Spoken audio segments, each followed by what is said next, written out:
Dude, Hey, what's up? what you reading? The Bible. You're reading the Bible? Yeah. Dude, why are you reading the Bible? For class? No, I just... Okay, so you're just reading the Bible.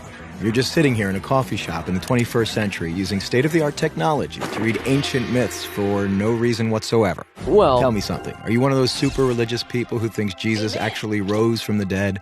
Well, I do believe that. Do you also believe in the Easter Bunny, Santa Claus, unicorns, Bigfoot? Ever been abducted by aliens? And do you buy into all those other ancient myths about dying and rising gods invented by primitive nomadic tribes back in the Bronze Age? No. Okay, so what's the difference between Jesus rising from the dead and all those other fairy tales? Here's the difference.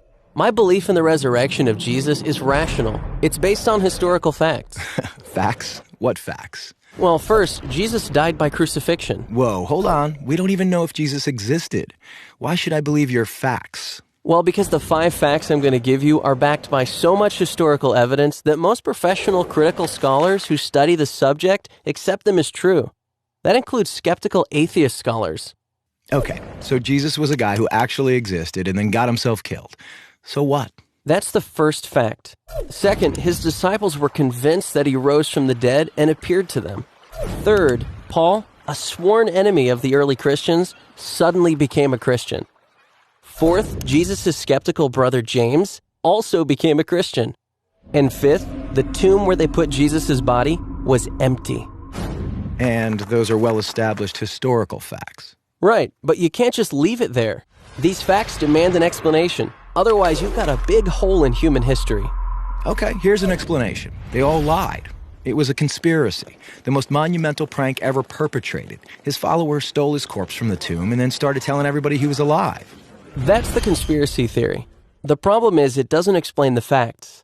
How do a few spineless fishermen, cringing in fear for their lives, subdue a bunch of well-armed, professional Roman guards, roll away a 2-ton stone, steal a body, then hide it from a city swarming with people trying to find it? And why would they do it?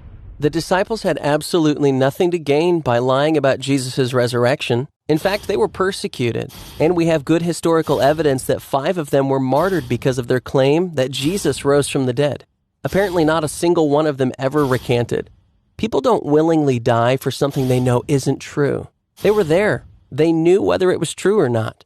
All right, another theory. The disciples thought they saw Jesus alive after he died, but it was just wishful thinking. They were stressed and just kind of hallucinated. The hallucination theory also lacks explanatory power. 500 witnesses saw Jesus at the same time, and the disciples touched him.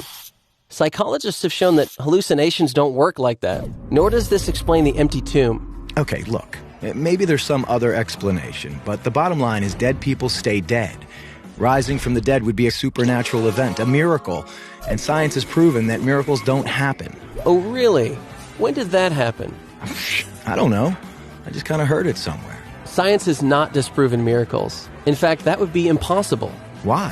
Science deals exclusively with natural phenomena, physical matter and material processes, right? Yeah. But a miracle, by definition, is not a natural phenomenon. It's supernatural. So a supernatural event would lie outside the boundaries of science. It's logically impossible for science to throw out any hypothesis that lies outside its boundaries. why have I never heard this stuff before? I don't know. Maybe because it's scary? Scary? Yeah. As long as Jesus rising from the dead is just a fairy tale, like Santa Claus and unicorns, it doesn't threaten my little world. But if it's a fact, if he actually did rise from the dead, that's huge. It's a total game changer. And that's why it's so hard to think about it objectively. Whoa. Yeah. Mm-hmm. Big whoa.